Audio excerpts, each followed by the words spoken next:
कर दिया। बाबू अभी मैंने आप लोगों को शून्यकों का जांच करने के लिए सिखाया है ना कि दी हुई संख्याएं किसी बहुपद का शून्यक है या नहीं, इसको हम लोग कैसे जांच करते हैं। अब क्वेश्चन के साथ में दिया रहता है शून्यांकों और गुणांकों का बीच संबंध स्थापित करें। ये शून्यांकों और गुणांकों होता क्या है ना, ये पहले आप समझिए। आपको द्विघात बहुपद में सिखाया गया होगा शून्यकों का जोड़ और शून्यकों का गुणनफल, ठीक है।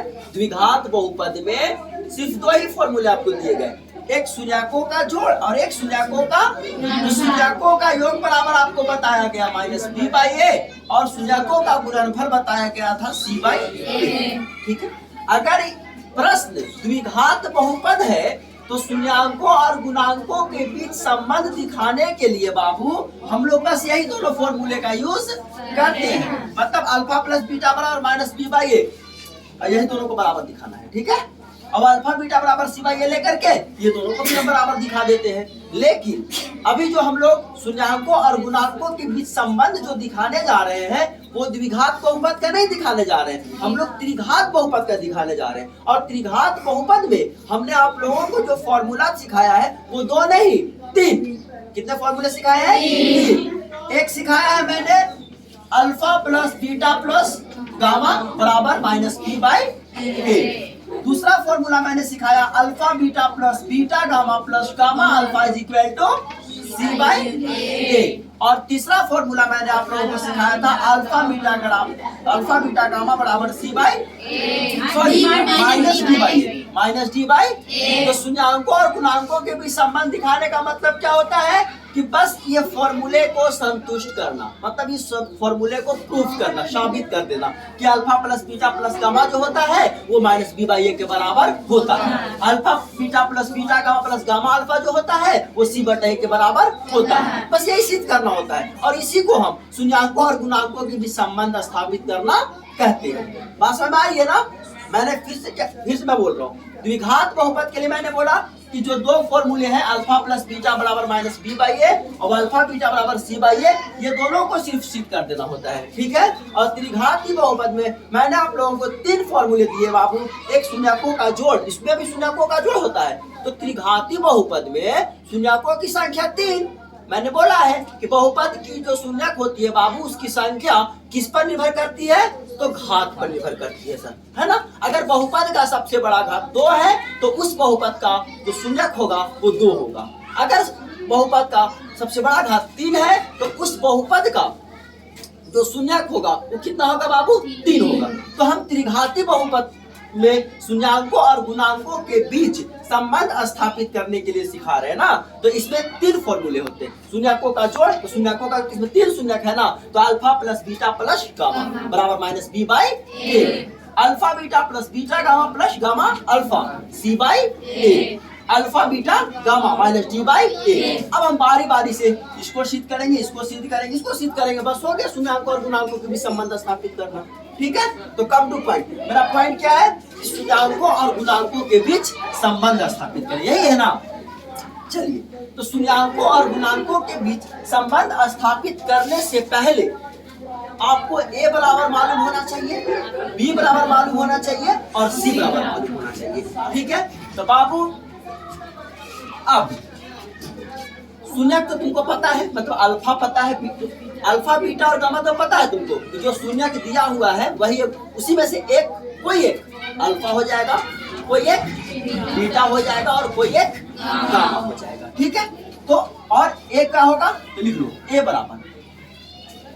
बराबर मैंने बोला है कि बहुपद का सबसे बड़ा घात जो होता है ना उसके गुणांक को a कहते हैं। द्विघात बहुपद में सबसे बड़ा घात 2 होता है तो घात 2 का जो गुणांक होगा वो a कहलाएगा, ठीक है। लेकिन त्रिघात बहुपद में सबसे बड़ा घात 3 होता है। सबसे बड़ा घात क्या होता है वो? 3 का जो गुणांक होगा वो क्या कहलाएगा? a कहलाएगा। तो बड़ा घात देखना, यहाँ क्वेश्चन में देख लो, है ना।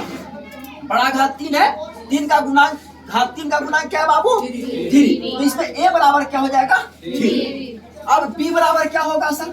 तो 3 से छोटा क्या होता है? 2 होता है ना, तो घात 2 का जो गुणांक होगा वो b कहलाएगा सर। तो देखो ना, घात 2 का गुणांक क्या है? 5 या -5?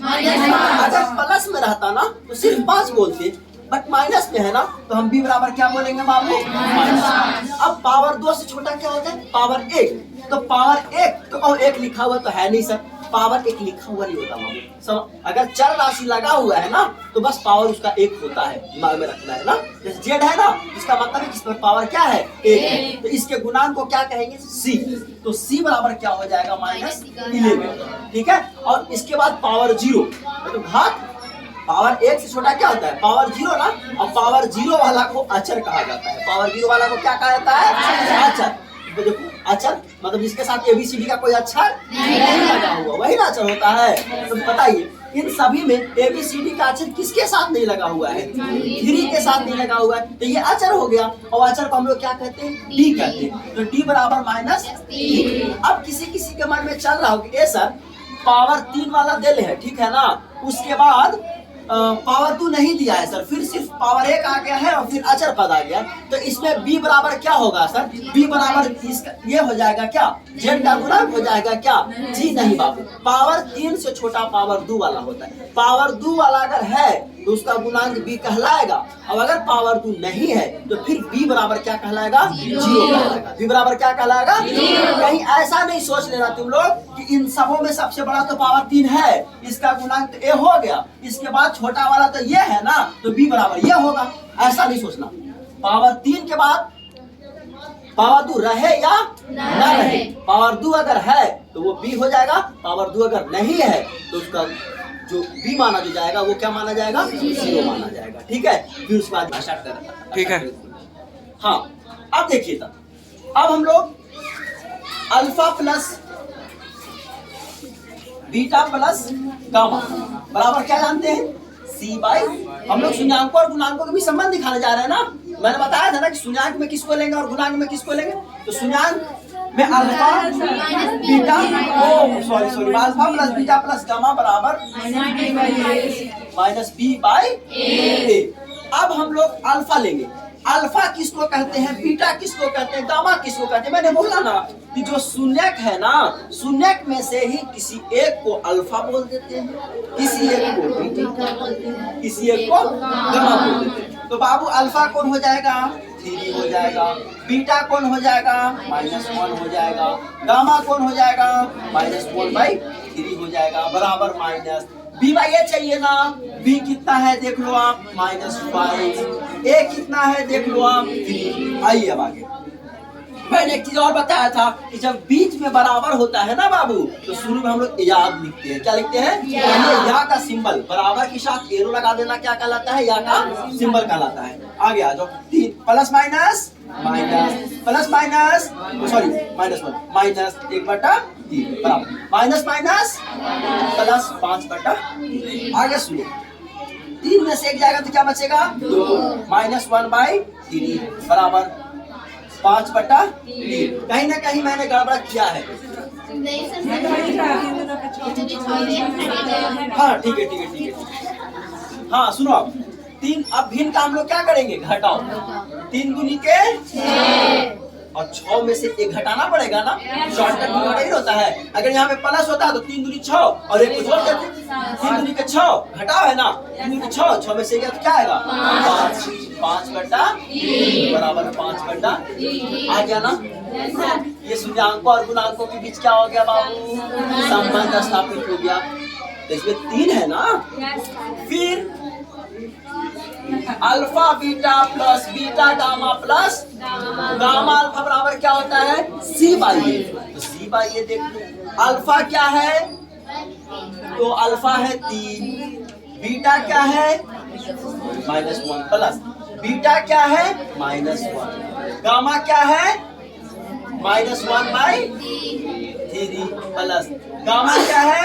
-1/3, अल्फा क्या है? 3 बराबर c बाई, तो c क्या है देख लो? -3 और a क्या है? 3। कोई दिक्कत? हल करिए। प्लस माइनस माइनस 3 बन जा 3, plus minus minus minus minus plus 1 1 जा 1 बाई 3 प्लस माइनस माइनस 3 1 जा बटा 3 बराबर -11 बाई। कोई दिक्कत है क्या? कोई दिक्कत? अब ये 3 से 3 कैसे वन बात हो गया ना। अब आपके पास क्या बचा? अब आपके पास क्या बचा? इसका आगे का कहाँ कर दूं मैं? हो गया ना। अब सुनो, उतारना है क्या? देखो अब या लगा दो आप यहाँ पर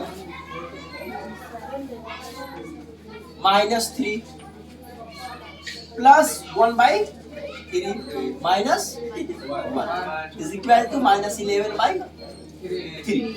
अब हमने सिखाया आप लोगों को बाबू एक जाति का झुकता है, चाहे सारे माइनस में हो या प्लस। तो माइनस वाले यहाँ देखो 3 है, माइनस वाला यहाँ भी है ना, तो झूठेगा। 3 और 1 क्या हो जाएगा 4, दोनों माइनस में है ना, -4 और प्लस में क्या 1 by is equal to -11 by 3। अब यहाँ चट दिया ये 12 माइनस में ना, और यहाँ +1 है ना, तो अलग अलग साइड हो जा रहा है ना बाबू, तो घटेगा। तो 12 में से 1 गया तो क्या बचेगा? बड़ा साइड 12 वाला का रहेगा ना, माइनस में -11 बाई बराबर -11 बटा। ये भी प्रूफ हो गया है ना।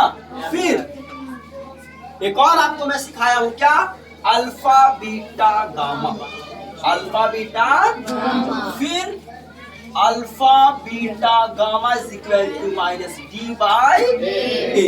अल्फा कितना है तुम्हारे पास 3, बीटा कितना है -1, गामा कितना है -1 बाई 3 बराबर माइनस, और d कितना है बाबू -3, और a कितना है 3 है ना। अब माइनस माइनस प्लस प्लस हम लोग शुरू में लिखते नहीं।